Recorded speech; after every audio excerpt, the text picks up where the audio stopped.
लोकसभा चुनाव से पहले कांग्रेस में अंदरूनी कलह। बिहार में पीएम मोदी की रैली। पीएम मोदी का लालू पर हमला। बोले नौकरी के नाम पर गरीबों की जमीन ले लेते थे, रोड नहीं बनने देते थे। आज बिहार के 85 लाख से ज्यादा किसानों को पीएम किसान सम्मान निधि का लाभ मिल रहा है। जमुई में ही किसानों को इस योजना के तहत 850 करोड़ रुपए से अधिक उनके बैंक खाते में पहुंचे हैं। यह घमंडिया गठबंधन की सरकार होती तो क्या आपके खाते में सीधे पैसे भेजने की योजना बनती क्या? यह लोग आपके पैसे लूट लेते और आपसे हस्ताक्षर करवा लेते कि पैसा मिल गया है। एक दूसरे को जेल में बंद करने की मांग करने वाले आपको डरा रहे हैं कि मोदी आया। भ्रष्टाचारी कान खोलकर सुन ले, यह मोदी नहीं आया। 140 करोड़ देशवासियों का गुस्सा निकल कर आया है। प्रधानमंत्री नरेंद्र मोदी ने इन शब्दों के साथ राष्ट्रीय जनता दल के राष्ट्रीय अध्यक्ष लालू प्रसाद यादव के बेटे तेजस्वी यादव को सीधा जवाब दिया। उन्होंने कहा कि उनके समय गरीबों को नौकरी देने के नाम पर जमीन लिखवा ली जाती थी। नीतीश जी भी रेल मंत्री थे, उन पर तो कभी ऐसा दाग नहीं लगा। जिनकी पहचान अपहरण उद्योग की रही, वह सड़क नहीं बनने देते थे। वह बिहार को लालटेन युग में रखना चाहते हैं, जबकि हम नीतीश कुमार के साथ रहकर बिहार में सड़क और हाईवे बना रहे हैं। कांग्रेस के कुछ और बड़े चेहरों के भाजपा का दामन थामने की सियासी हलकों में चर्चाएं हैं।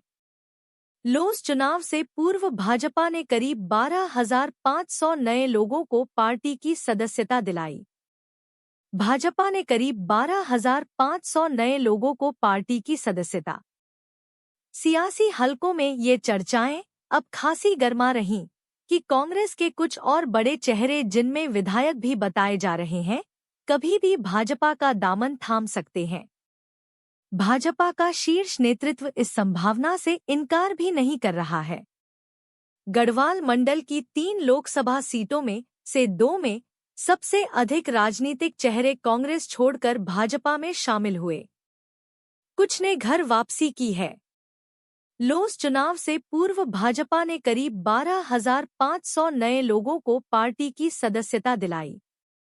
विरोधी पार्टी से तोड़ने और अपने संग जोड़ने की यह कवायद इसलिए भी अहम मानी जा रही कि बद्रीनाथ सीट पर कांग्रेस के टिकट से चुनाव लड़े राजेंद्र भंडारी को पार्टी में शामिल करा दिया। भंडारी ने कांग्रेस से इस्तीफा देकर भाजपा की सदस्यता ले ली। गढ़वाल लोस सीट से कुछ चेहरे भाजपा में आए। बद्रीनाथ ही नहीं, गढ़वाल लोस क्षेत्र के अंतर्गत कुछ और विधानसभा क्षेत्रों से भी कुछ चेहरे भाजपा में शामिल हुए।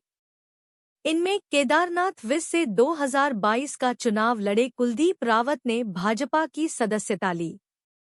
वह चुनाव में दूसरे स्थान पर थे और उन्होंने 12,323 वोट हासिल किए थे। इसी तरह चौबट्टाखाल से कांग्रेस के प्रत्याशी रहे केसर सिंह नेगी भाजपा में चले गए। उन्हें 1,3,4,9,7 वोट मिले थे। पौड़ी विस सीट पर कांग्रेस प्रत्याशी रहे नवल किशोर ने भी भाजपा का दामन थाम लिया। उन्होंने 20,127 वोट हासिल किए थे। यमकेश्वर सीट से कांग्रेस के टिकट पर चुनाव लड़े शैलेंद्र सिंह रावत की भी भाजपा में वापसी हो गई। शैलेंद्र ने 17,980 वोट लिए थे। श्रीनगर गढ़वाल सीट से यूकेडी छोड़कर आए मोहन काला भी भाजपा के हो गए। काला को विस चुनाव में 4,271 वोट मिले थे। टिहरी लोकसभा सीट में भी लगी कांग्रेस में सेंध। कांग्रेस में सबसे बड़ी सेंध टिहरी लोकसभा क्षेत्र में लगी। यहां पुरोला सीट पर कांग्रेस प्रत्याशी रहे मालचंद ने भाजपा में वापसी कर ली। मालचंद ने विस में 21,560 वोट लिए थे। गंगोत्री में खांटी कांग्रेसी रहे पूर्व विधायक विजय पाल सजवान भी भाजपा में शामिल हो गए। गंगोत्री सीट पर दूसरे स्थान पर थे और उन्होंने 21,590 वोट हासिल किए थे। टिहरी लोस सीट पर दूसरे स्थान पर रहे दिनेश धने भी भाजपा में शामिल हो गए। उन्हें 18,851 वोट मिले थे। इसके अलावा इसी सीट पर कांग्रेस के टिकट पर चुनाव लड़े धन सिंह नेगी ने भी भाजपा में वापसी कर ली। उन्होंने 6,385 वोट मिले थे। धनौल्टी सीट पर चुनाव लड़े जोत सिंह बिष्ट भी आम आदमी पार्टी छोड़कर भाजपा में शामिल हो गए। बिष्ट ने 2022 का चुनाव कांग्रेस के टिकट पर लड़ा था और 18,143 वोट लेकर वह दूसरे स्थान पर थे। इस सीट पर नंबर 3 रहे महावीर सिंह रांगड़ ने भी भाजपा में घर वापसी कर ली। रांगड़ ने भी 12,644 वोट हासिल किए थे। हरिद्वार लोस में कुछ ही प्रत्याशी भाजपा में आए। हरिद्वार संसदीय क्षेत्र में बड़ी संख्या में पंचायत जनप्रतिनिधियों ने भाजपा का दामन थामा, लेकिन विस चुनाव के पूर्व प्रत्याशियों की संख्या गढ़वाल और टिहरी सीट से कम रही। टिहरी से पिता दिनेश धने के भाजपा में शामिल होने के साथ ऋषिकेश से चुनाव लड़े कनक धने भी भाजपा के हो गए। कनक ने 2022 के विस चुनाव में 13,080 वोट हासिल किए थे। भगवानपुर सीट पर अपनी भाभी कांग्रेस की ममता राकेश से हारे सुबोध राकेश ने बसपा छोड़कर भाजपा में वापसी कर ली। सुबोध राकेश को 39,997 वोट मिले थे। खानपुर सीट के पूर्व प्रत्याशी सुभाष चौधरी ने भाजपा में जा चुके हैं। उन्हें 6,000 से अधिक वोट मिले थे। कुमाऊं में बेअसर रहा भाजपा के ज्वाइनिंग अभियान। गढ़वाल मंडल तुलना में भाजपा का ज्वाइनिंग अभियान कुमाऊं मंडल में प्रभावी नहीं रहा। नैनीताल लोस क्षेत्र में कालाढूंगी विस से महेश चंद्र शर्मा ने कांग्रेस छोड़कर भाजपा का दामन थामा। महेश चंद्र को 2022 के चुनाव में 43,000 से अधिक वोट मिले थे। भीमताल विस सीट पर कांग्रेस से चुनाव लड़े दान सिंह भंडारी ने भी भाजपा में वापसी कर ली। भंडारी को 15,000 से अधिक वोट मिले थे। किच्छा से प्रत्याशी रहे अजय तिवारी ने भी भाजपा की सदस्यता ली। उन्हें 6,000 से अधिक वोट मिले थे। इनके अलावा कुमाऊं मंडल से कांग्रेस का कोई बड़ा चेहरा भाजपा में शामिल नहीं हुआ। विचाराधीन कैदियों को कोई अधिकार नहीं है। अरविंद केजरीवाल जमानत पर सुनवाई। कथित शराब नीति घोटाले के सिलसिले में पिछले महीने ईडी द्वारा गिरफ्तार किए गए अरविंद केजरीवाल को एजेंसी की हिरासत में 10 दिन बिताने के बाद मंगलवार को 15 अप्रैल तक दिल्ली की तिहाड़ जेल भेज दिया गया। दिल्ली के मुख्यमंत्री अरविंद केजरीवाल और प्रवर्तन निदेशालय के बीच बुधवार को तीखी नोकझोंक और कड़ी कानूनी दलीलें समान रूप से चलीं। जब दिल्ली उच्च न्यायालय ने अंतरिम राहत के लिए आम आदमी पार्टी के प्रमुख की याचिका पर सुनवाई की। श्री केजरीवाल को पिछले महीने गिरफ्तार किया गया था और कथित शराब नीति घोटाले में किंगपिन के रूप में उनकी भूमिका के लिए 15 अप्रैल तक राष्ट्रीय राजधानी की तिहाड़ जेल भेज दिया गया है। बहस के दौरान ईडी का प्रतिनिधित्व कर रहे अतिरिक्त सॉलिसिटर जनरल एसवी राजू ने श्री केजरीवाल की गिरफ्तारी के समय के बारे में दलीलों पर एक मजबूत प्रत्युत्तर जारी किया, जिसमें घोषणा की गई कि अपराधियों को गिरफ्तार किया जाना चाहिए और जेल में डाला जाना चाहिए। श्री राजू ने घोषणा की, विचाराधीन कैदियों को यह कहने का कोई अधिकार नहीं है हम अपराध करेंगे और हमें गिरफ्तार नहीं किया जाएगा क्योंकि चुनाव आ गए हैं। यह पूरी तरह से हास्यास्पद है। इससे पहले श्री केजरीवाल की ओर से पेश होते हुए वरिष्ठ वकील अभिषेक मनु सिंघवी ने यह दावा करते हुए अपनी दलील शुरू की कि दिल्ली के मुख्यमंत्री की गिरफ्तारी का एकमात्र उद्देश्य आपको अपमानित करना, अक्षम करना है, जिसे कई लोग एकमात्र वास्तविक के रूप में देखते हैं। दिल्ली की 7 लोकसभा सीटों पर बीजेपी के लिए चुनौती। उन्होंने कहा, आपको तोड़ने के प्रयास किए जा रहे हैं। उन्होंने तर्क दिया कि ईडी के पास कोई सबूत नहीं है और वर्तमान मुख्यमंत्री की गिरफ्तारी अनुचित थी, खासकर चुनाव से पहले।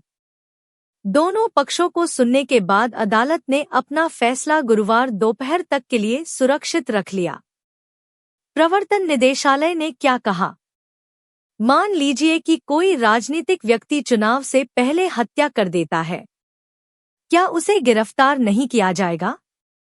क्या उसकी गिरफ्तारी चुनाव को नुकसान पहुंचाएगी? आप एक हत्या करते हैं और कहते हैं कि मुझे गिरफ्तार नहीं किया जा सकता क्योंकि इससे उल्लंघन होगा। श्री राजू ने घोषणा करते हुए कहा, श्री केजरीवाल के खिलाफ भ्रष्टाचार के आरोपों की तुलना करने के लिए ईडी, जिसके बारे में श्री केजरीवाल ने पहले कहा था कि उसके पास उनकी संलिप्तता का कोई वास्तविक सबूत नहीं है, कथित घोटाले में उनकी केंद्रीय भूमिका का तो बिल्कुल भी नहीं, ने भी जोर देकर कहा कि पैसे का एक रास्ता है। हमने पैसे के रास्ते का पता लगा लिया है। ईडी ने श्री केजरीवाल के उन दावों को खारिज कर दिया कि उनकी और पूर्व उपमुख्यमंत्री मनीष सिसोदिया की गिरफ्तारी काफी हद तक आरोपी से सरकारी गवाह बने लोगों के बयानों पर आधारित थी। आपने एक पैटर्न की ओर इशारा किया है। कई बयानों में से पहले में पार्टी नेताओं का नाम नहीं है और गिरफ्तारी और पूछताछ के बाद ही आरोपी से सरकारी गवाह बने अपने बयान बदलते हैं। इसका जवाब देते हुए यह सवाल मंगलवार को सुप्रीम कोर्ट ने भी उठाया, क्योंकि उसने आप सांसद संजय सिंह को जमानत दे दी। श्री राजू ने तर्क दिया कि आरोपी व्यक्ति सबूत पेश किए जाने के बाद अपना बयान बदल सकते हैं। जब आरोपी को सामग्री के साथ सामना किया जाता है, तब वे कहते हैं, मैं गलत था। आप बयानों से बच नहीं सकते और कह सकते हैं, नहीं, नहीं, इन पर भरोसा नहीं किया जा सकता। नकद भुगतान किया गया, नकद जिसका हिसाब नहीं दिया गया। नकदी का स्रोत रिश्वत थी। यह 100 करोड़ रुपए हो सकता है या उससे थोड़ा कम। इसे आप उम्मीदवार ने भी स्वीकार कर लिया है। उन्होंने आगे कहा, हमारे पास व्हाट्सएप चैट और हवाला ऑपरेटरों के बयान है। हमारे पास बहुत सारा डेटा है। श्री केजरीवाल के वकील अभिषेक मनु सिंघवी की दलीलों पर विस्तृत प्रतिक्रिया देते हुए अतिरिक्त सॉलिसिटर जनरल ने जोर देकर कहा कि मुख्यमंत्री व्यक्तिगत रूप से इस सब में शामिल हैं। अरविंद केजरीवाल की जमानत पर दलील। श्री सिंघवी ने पहले तर्क दिया कि ईडी के पास कोई सबूत नहीं है और एजेंसी ने पहले उनका बयान लेने का कोई प्रयास नहीं किया। यह तब था जब ईडी की एक टीम मुख्यमंत्री के आवास पर थी। समान खेल का मैदान चुनाव से पहले सिर्फ एक मुहावरा नहीं है। यह स्वतंत्र और निष्पक्ष चुनाव का हिस्सा है जो लोकतांत्रिक ढांचे का हिस्सा है। यह मामला समय के मुद्दों की बू दिलाता है। उन्होंने आगे कहा, यह इतनी जल्दी क्या है? मैं राजनीति के बारे में बात नहीं कर रहा हूँ, मैं कानून के बारे में बात कर रहा हूँ।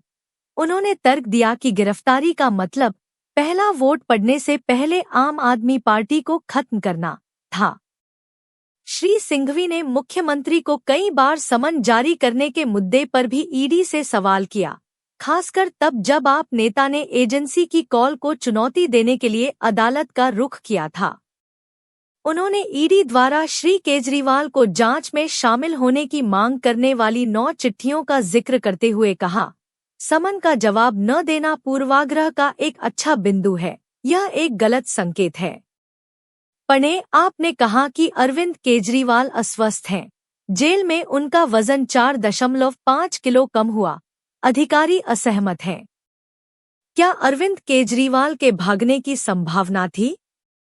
क्या उन्होंने 1.5 साल में किसी गवाह को प्रभावित करने की कोशिश की? क्या उन्होंने पूछताछ से इनकार कर दिया? वरिष्ठ वकील ने पूछा। श्री सिंघवी ने दिल्ली के मुख्यमंत्री के खिलाफ बयानों की झड़ी का भी जिक्र किया। पहले बयानों में मेरे खिलाफ कुछ भी नहीं होगा। कुछ को गिरफ्तार किया जाता है और पहली बार वे मेरे खिलाफ बयान देते हैं और बिना किसी आपत्ति के जमानत पा लेते हैं। फिर उन्हें माफी मिल जाती है और सरकारी गवाह बन जाते हैं। अदालत ने पाया कि आरोपी से सरकारी गवाह बने दिनेश अरोड़ा ने शुरू में श्री सिंह को फंसाया नहीं था। बाद के एक बयान में नाम आने के बाद श्री सिंह को गिरफ्तार कर लिया गया। दिनेश अरोड़ा को अगस्त में जमानत मिल गई थी। अभियोजन पक्ष कह रहा है, जब तक आप केजरीवाल के खिलाफ बयान नहीं देंगे, मैं रिकॉर्डिंग करता रहूंगा। क्या यह शर्मनाक नहीं है? मैगुंटा रेड्डी के 13 बयानों में से 11 में उन्होंने कुछ नहीं कहा है, लेकिन न्यायाधीश 1 के अनुसार ही जाएंगे। अन्य सभी भी पीएमएलए की धारा 50 के तहत हैं, श्री सिंघवी ने कहा। अरविंद केजरीवाल तिहाड़ जेल में 21 मार्च को श्री केजरीवाल की गिरफ्तारी उच्च न्यायालय द्वारा सुरक्षा से इनकार करने के बाद ने उनकी आप और कांग्रेस के नेतृत्व वाले भारत गुट को परेशान कर दिया है। विपक्ष ने सत्तारूढ़ भाजपा पर चुनाव से पहले राजनीतिक प्रतिद्वंद्वियों को निशाना बनाने के लिए राजनीतिक साजिश यानी ईडी जैसी केंद्रीय जांच एजेंसियों का इस्तेमाल करने का आरोप लगाया है। श्री केजरीवाल इस समय दिल्ली की तिहाड़ जेल नंबर 2 में हैं।